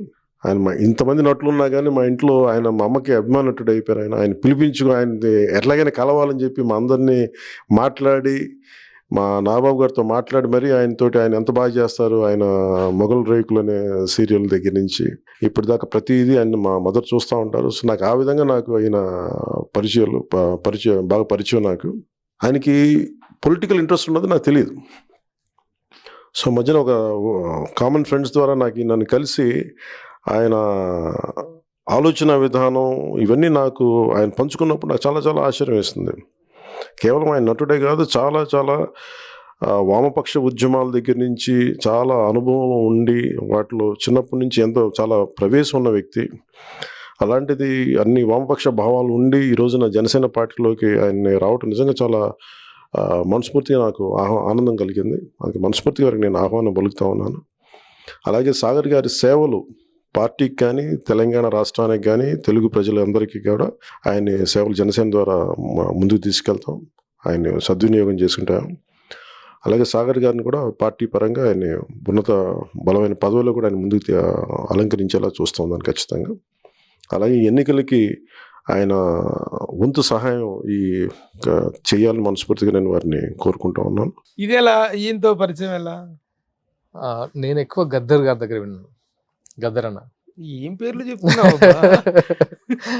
చిరంజీవి గారి దగ్గర నుంచి అది అక్కడ ఫ్యామిలీ పవన్ కళ్యాణ్ గారి దగ్గర నుంచి ఇప్పుడు మళ్ళీ కొత్త బాంబు పేల్చావు గద్దర్ గారు. ఆయనతో ఏంటి రిలేషన్? ఆయనతో అంటే నాన్నగారికి ఫ్రెండ్, నాన్నగారికి వామపక్ష భావాల మావోయిస్టులతో ఫ్రెండ్. ఆయన చెప్తూ ఉంటారు కళ్యాణ్ గారి గురించి, ఇప్పుడు కళ్యాణ్ ఇలా సూపర్ అది ఇదని. అంటే అఫ్కోర్స్ తనకు బాగా గద్దర్ గారికి బాగా ఇష్టమైన పర్సన్. నేను ఇండస్ట్రీలో ఉన్నా కానీ ఎప్పుడు మాట్లాడేవాడిని కాదు. ఒకసారి వాళ్ళు కలిసినప్పుడు కూడా బయట ఉన్నాను కానీ నేను ఎప్పుడు ఎక్స్పోజ్ అవ్వలేదు. ఒక ఫ్రెండ్ ద్వారా కళ్యాణ్ గారిని కలిశాను, అంటే కళ్యాణ్ గారి ఫ్రెండ్ ద్వారా, కామన్ ఫ్రెండ్ ద్వారా కలిశాను. ఫస్ట్ మీటింగ్ ఒక 2 years అవుతుంది. వెళ్ళినప్పుడు కళ్యాణ్ గారి ఇంటికి వెళ్ళాం మేము, అనుకోకుండా కళ్యాణ్ గారి ఇంటికి వెళ్ళాం. మేము వెళ్ళి కూర్చున్నాం. అప్పుడే కళ్యాణ్ గారు ఒక బుక్ తీసుకొని వచ్చారు. వచ్చి కూర్చుని హాయ్ అన్నారు. నేను అప్పటికి తెలియదు, నా ఫ్రెండ్ పర్సన్ చేశాడు, ఈ సాగర్ టీవీ స్టార్ అది ఇదని చెప్తుంటే చూశారు.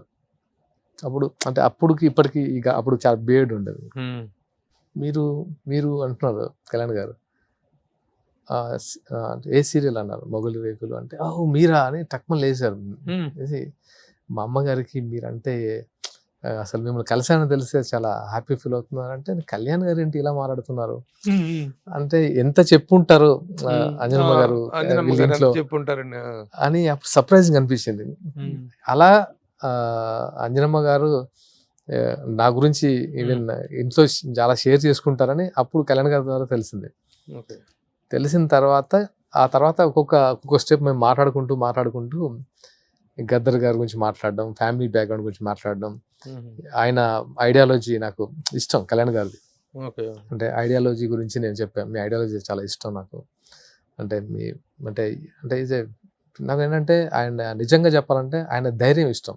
అంటే అవుట్ రైట్ అంటే మీరు గమనించే ఉంటారు, ఆయన ఆల్మోస్ట్ 10 to 15 years నుంచి ఏ రకంగా ఫైట్ చేస్తున్నారు ద వే సోలోగా. సో అదంతా నేను షేర్ చేసుకున్నాను. తర్వాత ఏంటంటే ఇంకా ఓన్లీ బికాస్ ఆఫ్ అంటే ఇప్పుడు గద్దర్ గారికి ప్రస్తావన పవన్ కళ్యాణ్ గారి దగ్గర వచ్చింది. గద్దర్ గారికి ఆల్రెడీ తనకు పరిచయం ఉంది కదా వాళ్ళిద్దరికి. పరిచయం ఉంది. You have a journey with Gaddar గారు.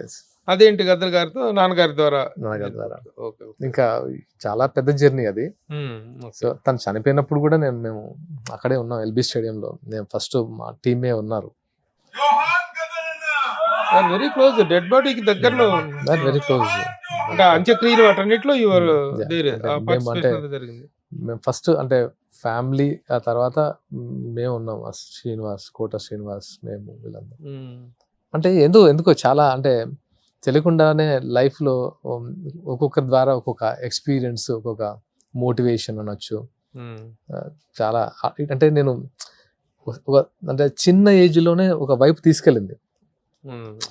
అంటే ఆ పరిచయాలు లేకపోతే మరి ప్రస్తుతం ఉంటున్న ఫీల్డ్ కి ఈ వామపక్ష భావాలు, మావోయిస్ట్ థాట్ ప్రాసెస్, వీటన్నిటికీ పొంతన కుదరదు కదా. How you are getting on? తొందరగా స్పందిస్తాను అంతే.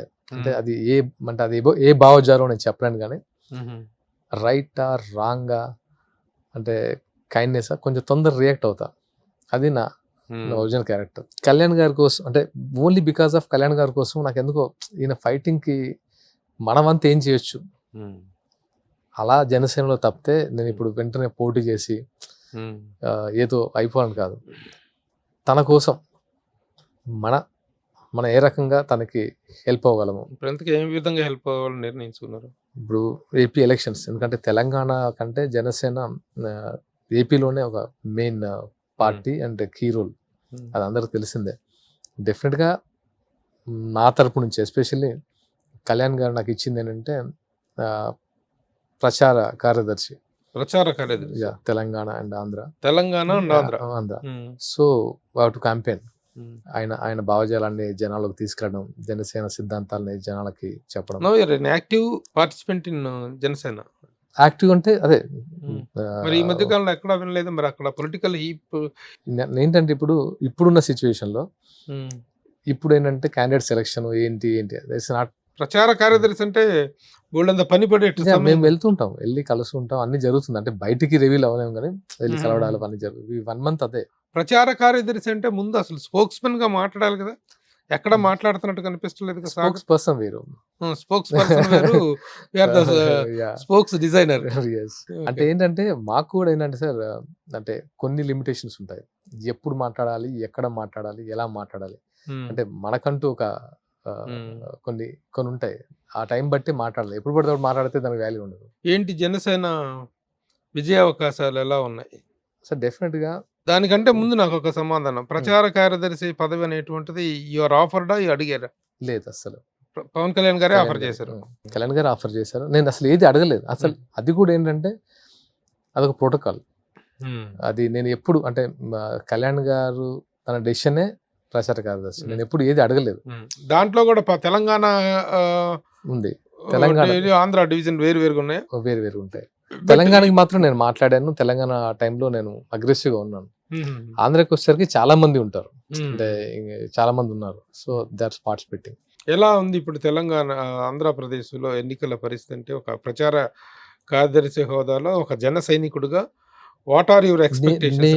జన సైనికుడు అలా దాని అంటే ఒకటి చెప్పడం అంటే సార్, ఒకటి చెప్పను, మీ అందరికి తెలుసు, అవినీతి చేసి ఎన్ని కోట్ల డబ్బు పంప్ చేసి జనాలకు ఇచ్చి ఒక ఓట్ బ్యాంక్ వేరు, ఎవరిని అడిగితే అంటారు ఎవడు లీడరా, అందరు పొలిటికల్ లీడర్స్ అందరూ ఎవడోడు ఎంతో కొంత తీసుకున్నాడు, కానీ కళ్యాణ్ గారు అది కాదు. అదొక్కటి ధైర్యంగా చెప్పగలం, కళ్యాణ్ గారు అవినీతి పరుడు కాదు.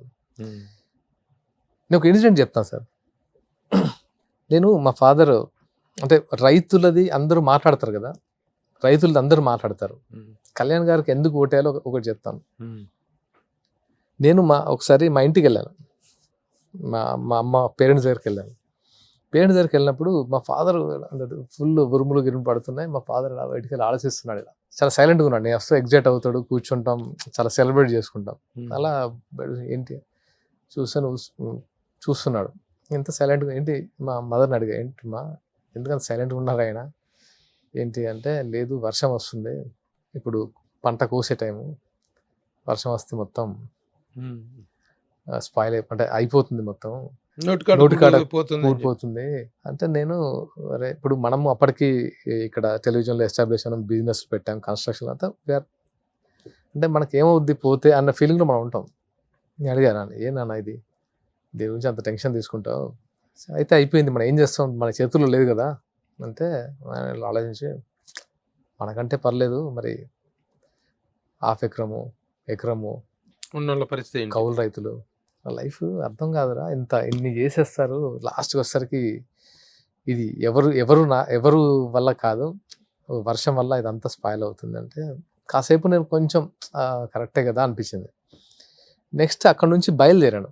ఇది నెక్స్ట్ డే వర్షం పడింది, నైట్ కొంచెం ఇబ్బంది పడ్డాం, అంతా అయిపోయింది. నెక్స్ట్ అక్కడ నుంచి బయలుదేరి కరీంనగర్ నుంచి గోదావరిఖన్ నుంచి హైదరాబాద్ బయలుదేరా సార్. అది ఆ ఇన్సిడెంట్ నాకు అనిపించింది, రైతులు ఎలాంటి సిచ్యువేషన్ ఉంటారు దాన్ని. నా బండి వెళ్తుంది తార్ రోడ్డు మీద, హైవే మీద, అందరు రైతులు గుండెలు బాదుకుంటూ తడిచిన ధాన్యాన్ని రోడ్డు మీద వేసేస్తున్నారు పరిగెత్తుకుంటూ వచ్చి. అంటే వాళ్ళకి అదే తడిచిన ధాన్యాన్ని రోడ్ల మీద వేసేసి ఆరబెట్టడానికి అలా ఒక 3-4 కిలోమీటర్లు జరుగుతుంది.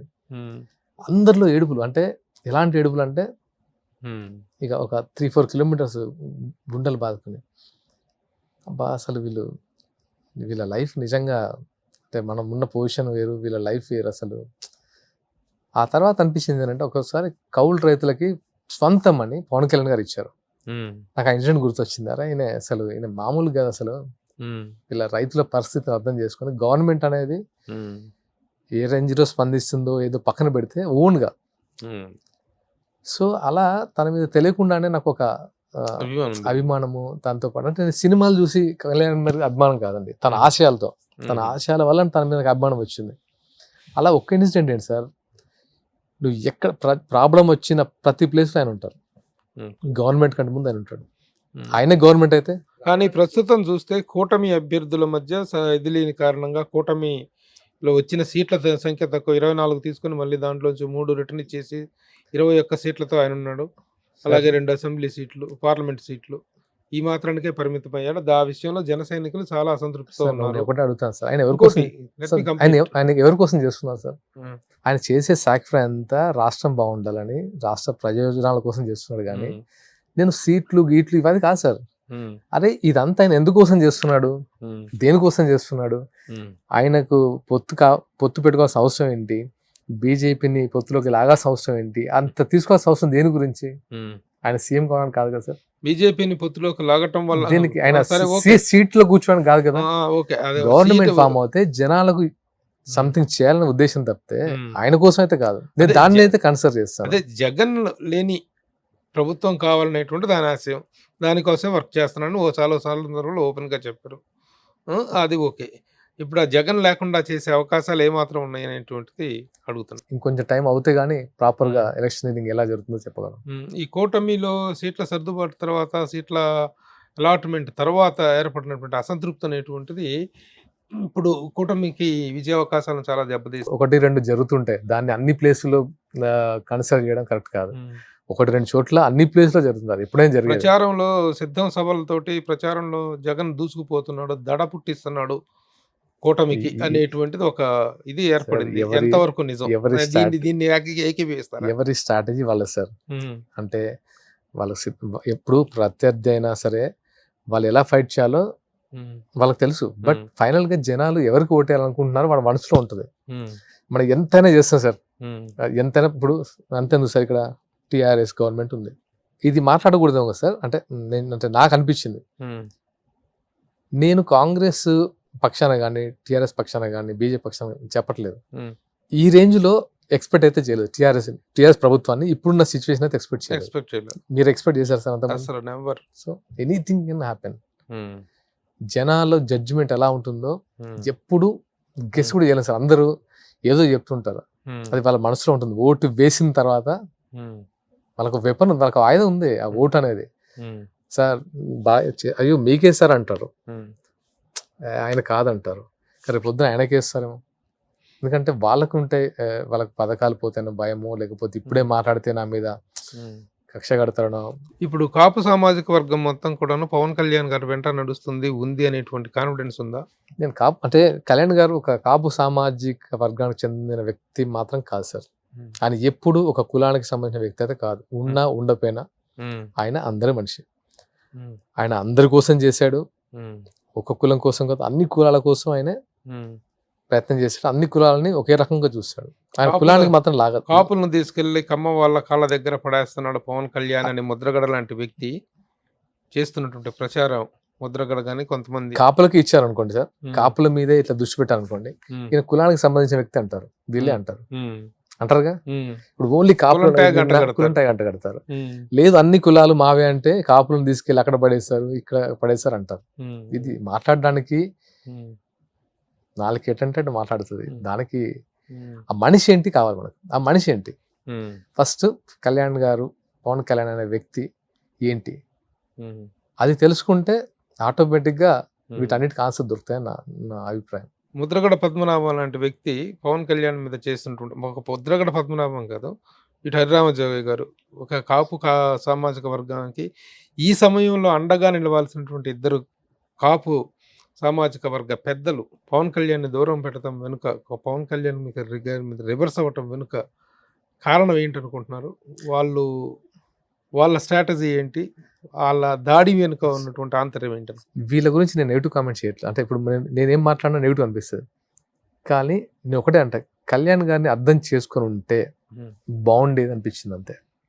ఆయన దేనికోసం చేస్తున్నాడు, మనం ఏం సాక్రిఫైస్ చేయాలి, అందరికి అన్ని కావాలంటే కుదరదు సార్. కొన్ని సాక్రిఫైస్ చేస్తేనే కొందరు ముందుకెళ్తారు. ఇప్పుడు కూటమికి మద్దతు పలకటం, ఇప్పుడు రాజమండ్రిలో జైల్లో పరామర్శించడానికి వెళ్ళినటువంటి వ్యక్తి బయటికి వచ్చి రాగానే కూటమిని ప్రకటించడం అనేటువంటి దాని మీద బాగా విమర్శ. అంటే చంద్రబాబు గారి అరెస్ట్ ని ఆయన తీసుకున్న విధానము, అంటే ఈ రాష్ట్రంలో పరిపాలన ఎలాగుంది, ఎలాంటి అంటే మాట్లాడితే నోరు నొక్కేయడము, అవన్నీ ఆయన చూశారు సార్. ఆయన అంటే ఏదో ఇన్స్టెంట్ గా తీసుకున్న డెసిషన్ కాదని నా అభిప్రాయం. జైలు నుంచి తీసుకున్న అభిప్రాయం అవన్నీ చూశారు, ఇప్పుడు చూసి ఒక డెసిషన్ తీసుకుని ఉంటారు. దానికి అవసరం లేదు, తన డెసిషన్ అది. తను ఏ డెసిషన్ తీసుకుని అందరూ సమర్థిస్తాం. కానీ కొన్ని కోట్ల మంది అభిమానులు ఉన్నటువంటి పవన్ కళ్యాణ్ ని ప్యాకేజ్ స్టార్ అని, వీకెండ్ స్టార్ అని, దత్తపుత్రుడని, ఇంకా పర్సనల్ గా ఫ్యామిలీ మ్యాటర్స్ కూడా ప్రస్తావిస్తారు. వీటి మీద ఈ వ్యక్తిగత ఎలాంటి ఆయన అభిమానించే వ్యక్తిగా మీ రియాక్షన్ ఏంటి? నాకు చాలా బాధ వేసేది ఏంటంటే ఫ్యామిలీ లాగిన కూడా బాధ వేస్తుంది. అంటే నీకు పాలసీల గురించి మాట్లాడరా బాబు అంటే ఫ్యామిలీలు అవుతారు. ఎందుకంటే పాలసీలు మాట్లాడే దాని దగ్గర ఆన్సర్ లేదు కాబట్టి ఏదో ఒకటి మాట్లాడాలి కాబట్టి ఫ్యామిలీ వరకు వస్తారు. అసలు పాలిటిక్స్ వేరు, ఫ్యామిలీ వేరు కదా sir. Politics are different, family is different. Sir నేను చెప్తాను, ఒక ఇన్సిడెంట్ చెప్తాను సార్.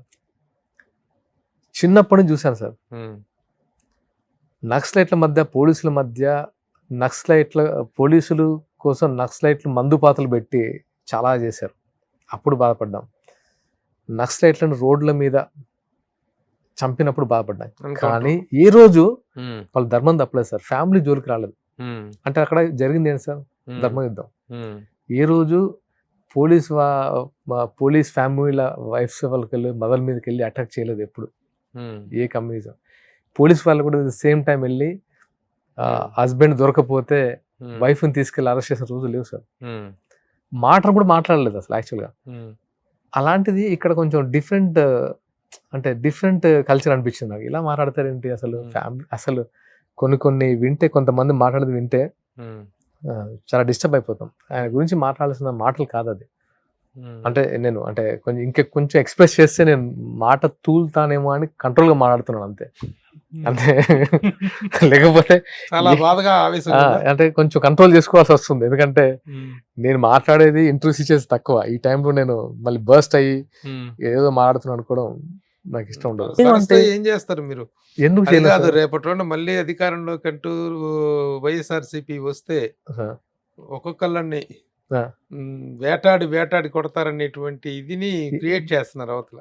సార్ ఏం జరగదు సార్ అది. నిజంగా అక్కడ ఉండేది అది కాదు. ఇప్పుడు ఎవరు చేతులు కూర్చుంటారు సార్? తెగించిన వాడికి తెగించిన వాడికి అసలు కళ్యాణ్ గారు అనే అతను తెగించిన అతను. ఆయన చేతులు ముడుచుకొని కూర్చుంటాడని ఎప్పుడు అనుకోను. ఇప్పుడు వీళ్ళకి ఫ్యామిలీ పరంగా వస్తున్న ప్రచారం, మెగా ఫ్యామిలీలో మిగతా మెంబర్స్ కూడా ఉన్నారు కదా. ఇప్పుడు రామ్ చరణ్ గానీ, అల్లు అర్జున్ గానీ, మిగతా యంగ్ హీరోలు ఉన్నారు, సాయిధరం తేజ గానీ, వీళ్ళందరూ ప్రచారానికి వచ్చే అవకాశం ఉందా? అది వాళ్ళ ఇష్టం సార్. అది ఎందుకంటే వాళ్ళకి ఇప్పుడు కొంచెం పొలిటికల్ ఇప్పుడు నేను ప్రచారం ఎందుకు వస్తానంటే నాకున్న అభిమానమో లేదా నేను చూసిన అంటే ఇప్పుడు అరే ఇలాంటిది ఉండకూడదు బాబు, మనం ఏదో చేద్దాం, ఆయనతో పాటు మనం కూడా ఒక అంటే ఏదో ఒక చిన్న ఆయన చేతులు రాయి అవడమో లేకపోతే ఆయన చేతులు గన్ అవడమో లేకపోతే మన వంతు ఏదో చేద్దాం అనుకుంటాం. నీవన్నీ చూశాను కాబట్టి నాకు ఆవేశం ఉండొచ్చు. వాళ్ళు ఉన్న సిచ్యువేషన్ లో వాళ్ళ బాబాయ్ కోసం మామయ్య కోసం వాళ్ళు ఏం చేస్తారు వాళ్ళు చేస్తారు. పవన్ కళ్యాణ్ గారు ఆహ్వానిస్తే మేము పవన్ కళ్యాణ్ చిటికేస్తే చాలు మేము వచ్చేస్తామని చెప్పేసి ఆల్రెడీ రామ్ చరణ్, అల్లు అర్జున్ ఉంటారు సార్. ఎందుకంటే వాళ్ళ ఫ్యామిలీ మెంబర్. ఆయన చిటికేసి వీళ్ళ సపోర్ట్ కూడా తీసుకునే అవకాశం ఉందా? నా దృష్టిలో కళ్యాణ్ గారికి ఎవరు సపోర్ట్ అవసరం లేదు సార్. నేను అదే అనుకుంటాను. ఎందుకో ఆయన ఒక్కడే he can manage. So Sagar ఎప్పుడు విస్తృత స్థాయి ప్రచారానికి? ఎలక్షన్ 13వ తారీఖు నెక్స్ట్ మంత్. ఆల్మోస్ట్ ఒక 3-4 days లో 3-4 days లో ఫుల్ ప్లెజ్డ్ గా ఆంధ్రప్రదేశ్ లో ప్రచారానికి. విస్తృత స్థాయి అంటే నా పరిధి మేర నేను ఎంత చేయాలో అంత చేస్తాను. మీకంటూ ఇదిగో ఈ ప్రచార బాధ్యతలు అంటూ అప్పగించింది ఏంటి? ఇంకా రాలేదు సార్. ఆ కమిటీలు వేస్తున్నారు. అయిపోయిన తర్వాత వాళ్ళ కమిటీలు వేసి వాళ్ళు చేస్తారు. ఈ ప్రచార చిత్రాలు అవన్నీ తయారు చేస్తున్నారా? ప్రచార సామాగ్రి డిపార్ట్మెంట్ ఉంటుంది కదా సార్. దాని డిపార్ట్మెంట్ దానికి ఉంటుంది. Very good. సో అంటే నేను చెప్తున్నా కదా, నేను చాలా మంది అడిగారు, చెప్తున్నాను అంటే ఓపెన్ గా చెప్తున్నాను. నాకు ఇక్కడ కాంగ్రెస్ వాళ్ళు క్లోజ్ గా ఉంటారు, అందరూ ఫ్రెండ్స్ ఉన్నారు. అండ్ నాకు శ్రీధర్ బాబు గారు, శ్రీపతిరావు గారు అబ్బాయి, మోర్ లైక్ బ్రదర్. నాకు బాగా ఇష్టమైన వ్యక్తి తను. అంటే ఆయన పాలిటిక్స్ సార్ నాకు ఎందుకు ఇష్టం అని చెప్తున్నాను సార్. శ్రీధర్ బాబు గారు పాలసీ మీద తప్పితే ఎప్పుడు పర్సనల్ అటాకింగ్ ఉండదు, పర్సనల్ గురించి మాట్లాడరు, చాలా ప్రొఫెషనల్ లీడర్. ఇప్పుడు ఐటీ మినిస్టర్ మీరు గమనిస్తుంటే ఆయన గురించి నెగిటివ్ ట్రోలింగ్ ఒకటి కూడా ఉండదు. మా జర్నీ ఆల్మోస్ట్ 10 to 15 years నుంచి ఉంది సార్. నాకు అందుకు ఆయన భలే చేస్తారు, ఆయన పాలిటిక్స్ అంటే ఇలా ఉండాలి, ప్రజల కోసంగా చేసేది, పర్సనల్ అటాకింగ్ ఏముంది ఇక్కడ. సో అలా చాలా మంది పరిచయం. చాలా మంది అడిగారు, ఏంటి తెలంగాణలో ఉండి నువ్వు ఆంధ్ర పార్టీ కదా జనసేన, ఎందుకు అలా ఇలా, నా ఫ్రెండ్స్ నా వెల్ విషెస్ అని అడిగారు. నేను ఒకటే అన్నాను, నేను పాలిటిక్స్ లోకి వచ్చినట్టు కాదు, నేను నిజంగా ఇప్పుడు నేను పాలిటిక్స్ లో ఉన్నట్టు కాదు, నేను జెన్యూన్ గా చెప్తున్నాను సార్.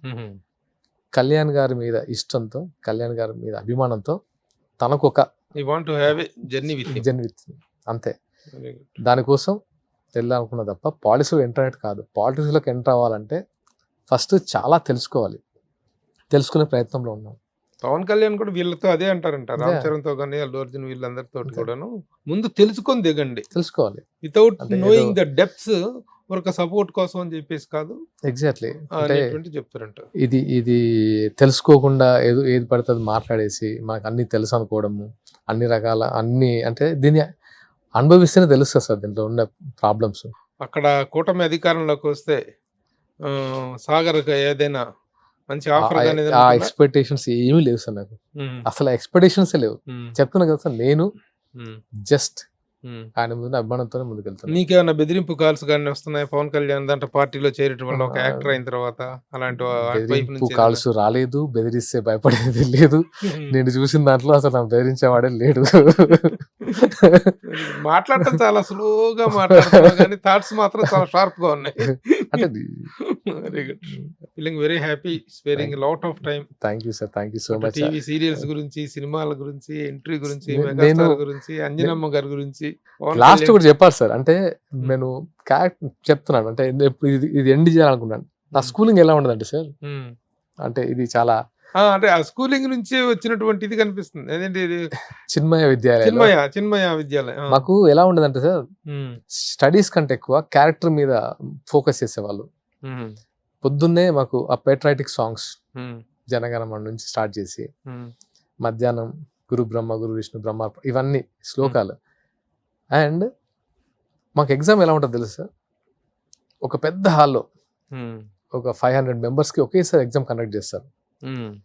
అందరికి క్వశ్చన్ పేపర్స్ ఇస్తారు, ఆన్సర్ షీట్ 2 hours తర్వాత తీసుకొని అక్కడ పెడతారు. ఉమ్. అందరూ 200 to 500 ఆన్సర్ అక్కడ పెట్టేసి ఒకే లెక్చరర్, ఒకే సార్, రవీంద్రాచారి ఆయన పేరు, రవీంద్రాచారి సార్, ఉమ్. అందరినీ చూస్తూ ఒక చిన్న హానెస్ట్కి సంబంధించిన ఒక కథ చెప్తారు. ఉమ్. అది ఎలా ఉంటుంది, ఎలా ఇంజెక్ట్ చేస్తారంటే అది ఆయన చూస్తూ మాట్లాడేది ఎలా ఇంజెక్ట్ అవుతుందంటే తెలియకుండానే మనం ఆటోమేటిక్గా మోటివేట్ అవుతాం. ఉమ్. సంథింగ్ ఏదో చేసి ఇప్పుడు ఎవరు ఆన్సర్ షీట్ వాళ్ళు తీసుకొని కరెక్ట్ చేసుకోవాలి. నిన్ను ఎవడు కరెక్ట్ చేయడు, ఉమ్. నీ ఆన్సర్ షీట్ నువ్వే కరెక్ట్ చేసుకోవాలి, నువ్వు హానెస్ట్గా నీ మార్క్స్ నువ్వు వేసుకోవాలి. ఆ. ఈ ఫ్యూచర్లో కూడా ఇది నీకు హెల్ప్ అవుతుంది. ఎవరు నేను కరెక్ట్ చేయొద్దు, నీ తప్పు చేస్తావు ఉమ్. మళ్ళీ సర్దిద్దుకో, ఓకే. వేరే వాడికి ఆ ఛాన్స్ ఇవ్వద్దు అనేది మా method of method of history, Hinduism ఇది ఎక్కువ చెప్పేవాళ్ళు మాకు. ఓకే. ఇది స్కూల్. అటువైపు ఇంటికి వెళ్తే కమ్యూనిజం, అది ఒక స్కూల్. ఉమ్. అంటే టోటల్ గా different Different atmospheres, atmospheres different genres అలా లో అలా పెరిగాయి. ఉండేది. ఓకే. అందుకే క్యారెక్టర్ ని కొంచెం స్ట్రెంత్ అనే ఉందనిపించింది. కరెక్ట్ రీజన్ ఇది చాలా. ఎందుకంటే ఒక వ్యక్తి క్యారెక్టర్ బిల్డప్ అవటం అనేటువంటిది Yeah.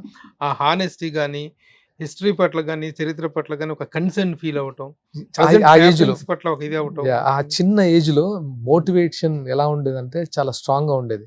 ఉమ్. అంటే భయము ఇవన్నీ అట్లా కాకుండా హానెస్టీ, నువ్వు వేరే ఫేసింగ్ ఫేసింగ్ అంటే నువ్వు ఏదైనా ఫేస్ చేయాలి ఫేస్ చేయాలి. Your life.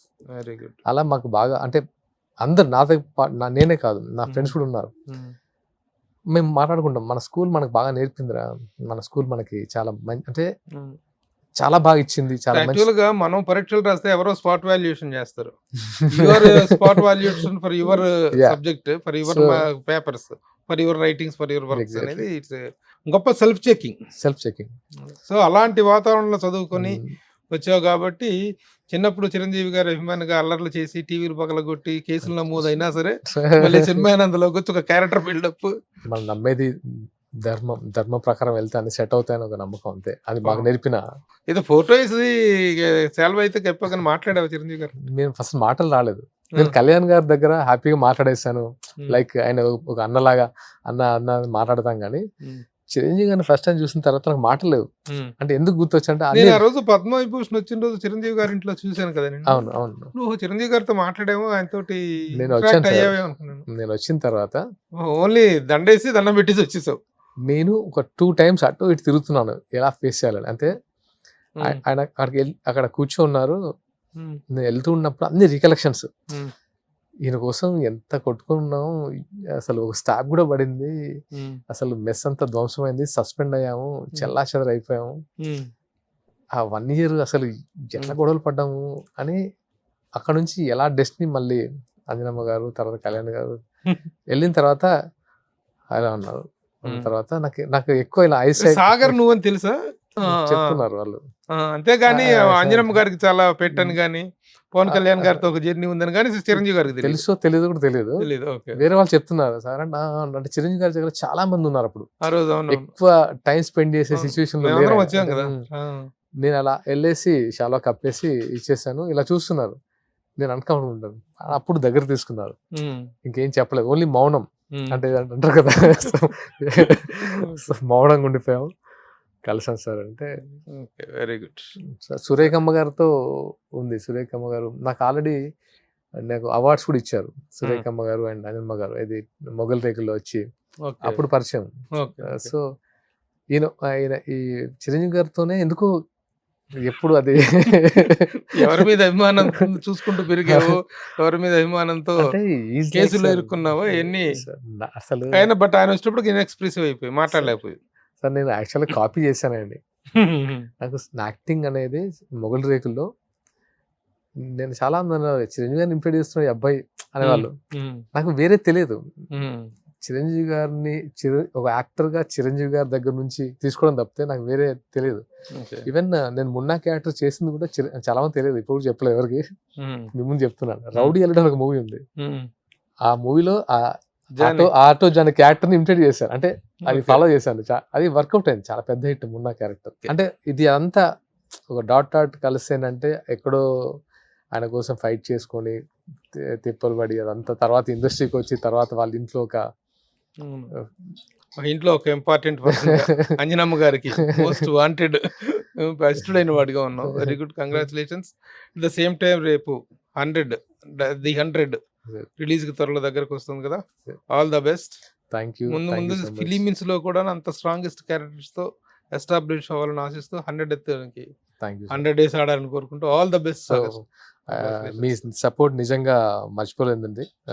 నాకు సినిమా చూసిన తర్వాత మీరు ఇచ్చిన ఎంకరేజ్మెంట్ కానీ అండ్ ద వే మీరు అంటే తెలియకుండానే మీతో ఉండే చాలా తక్కువ కలిసాము, బట్ మీతో ఆ జర్నీ మాత్రం ఒక అంటే మీన్స్ కార్డియల్ రిలేషన్షిప్ లా ఉంది.